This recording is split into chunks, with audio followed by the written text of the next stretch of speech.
অনেকদিন ধরেই আমার একটা পাহাড় কেনার শখ, কিন্তু পাহাড় কে বিক্রি করে তা জানি না।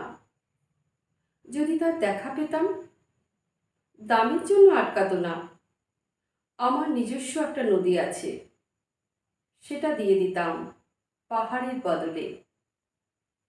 কে না জানে পাহাড়ের চেয়ে নদীর দামই বেশি। পাহাড় স্থানু, নদী বহমান। তবু আমি নদীর বদলে পাহাড়টাই কিনতাম, কারণ আমি ঠকতে চাই।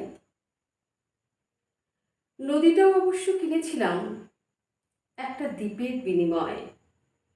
ছেলেবেলায় আমার বেশ ছোট্ট খাট্ট ছিমছাম একটা দ্বীপ ছিল। সেখানে অসংখ্য প্রজাপতি। শৈশবে দ্বীপটি ছিল আমার বড় প্রিয়।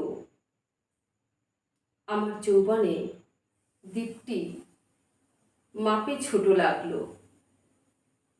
তখন প্রবাহমান ছিপছিপে তন্বী নদীটি বেশ পছন্দ হলো আমার।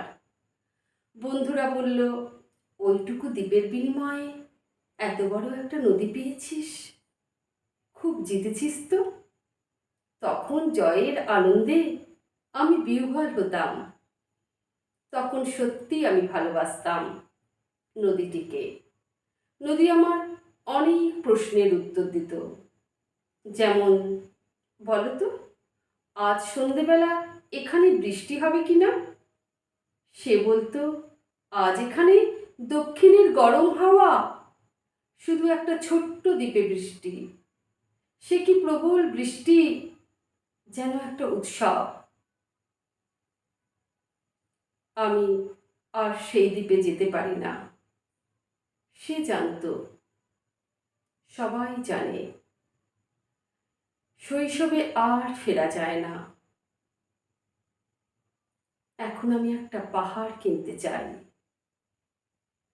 সেই পাহাড়ের পায়ের কাছে থাকবে গহন অরণ্য।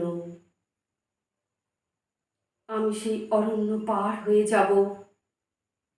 তারপর শুধু রুক্ষ কঠিন পাহাড়, একেবারে চূড়ায় মাথার খুব কাছে আকাশ, নিচে বিপুলা পৃথিবী, চরাচরে তীব্র নির্জনতা।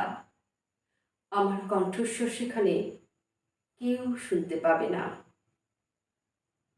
আমি ঈশ্বর মানি না, তিনি আমার মাথার কাছে ঝুঁকে দাঁড়াবেন না।